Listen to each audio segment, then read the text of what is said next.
नमस्कार दोस्तों, क्या सच में अमेरिका और ईरान की जंग अब 4-5 हफ्ते तक चल सकती है? क्या इसलिए भारतीय शेयर बाजार में आज इतनी बड़ी गिरावट देखने को मिली? और सबसे बड़ा सवाल, क्या निफ्टी में अभी और गिरावट आ सकती है? दोस्तों, कल 2 मार्च 2026 को भारतीय बाजार में भारी दबाव देखने को मिला। ज़्यादातर सेक्टर रेड में बंद हुए। सिर पर डिफेंस सेक्टर में मजबूती दिखाई, लेकिन हैरानी की बात क्या है?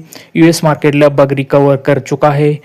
नास्डॉक पॉजिटिव में है, बिटकॉइन 5% उछल चुका है। तो फिर इंडिया में इतना डर क्यों?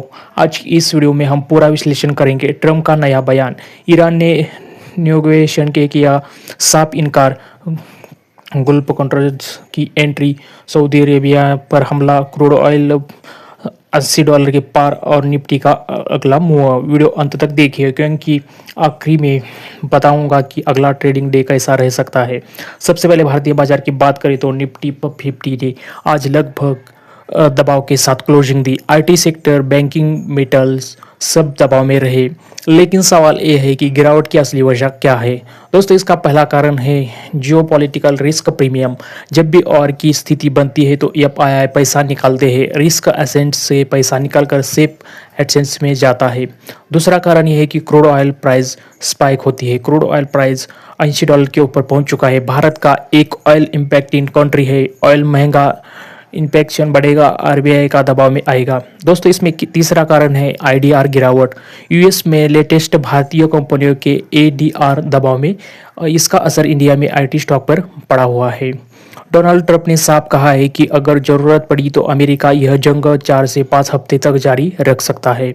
उनका कहना है कि ईरान के मिसाइल प्रोग्राम को रोकना जरूरी है, न्यूक्लियर प्रोग्राम को खत्म करना होगा, और अगर ईरान पीछे नहीं हटता तो लड़ाई लंबी चलेगी। दोस्तों, अब कहा सबसे बड़ा सवाल यह है कि क्या ये सिर्फ पॉलिटिकल प्रेशर सेगमेंट है या सच में लंबी जंग की तैयारी है? ट्रम्प का स्टाइल आप जानते हैं, अभी आक्रामक बयान, अभी का अचानक नेगोशिएशंस। लेकिन अभी सिचुएशन है कि कॉम्प्लिकेटेड दिख रहा है। ईरान की तरफ से सिक्योरिटी सील के साथ दिया, हम अमेरिका से कोई नेगोशिएशन नहीं करेंगे। मतलब यूएस पीछे नहीं हटेगा, ईरान भी पीछे नहीं हटेगा। अगर दोस्तों देश ईगो मोड में रहेंगे तो कॉम्प्लिकेटेड लंबा खींच सकता है और लंबी जंग, high oil prices, high oil emergencies markets पर दबाव, अब कहानी और दिलचस्प हो सकती है। यूएई और कतार अमेरिका के साथ बड़े दिखाई दे रहे हैं। सऊदी अरेबिया पर ड्रोन अटैक हुआ, सऊदी ने अपनी एक बड़ी यूनिट बंद कर दी। यह बहुत बड़ी खबर है। क्योंकि सऊदी दुनिया का बड़ा ऑयल प्रोडक्शन है। अगर कहा सप्लाई प्रभावित हुई तो ऑयल $19 की जा सकता है। अगर ऑयल $90 गया तो निफ्टी में और गिरावट का संभव है। इसराइल के प्रधानमंत्री ने भारत के प्रधानमंत्री को धन्यवाद दिया। इंडिया का स्टैंड क्लियर है। स्ट्रैटेजिक रिलेशनशिप इसराइल के साथ मजबूत है। ईरान ने इंडिया का ट्रेड लिमिटेड है।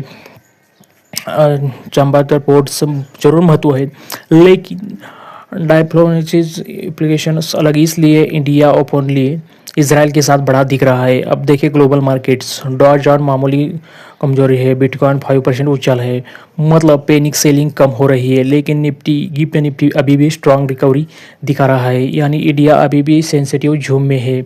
अब सबसे ज़रूरी हिस्सा अगला मूव। अगर ऑयल स्टेबल रहता है तो यूएस मार्केट रात को टूटता नहीं, कोई बड़ा मिसाइल अटैक नहीं होता तो निफ्टी में शॉर्ट कवरिंग बाउंस आ सकता है।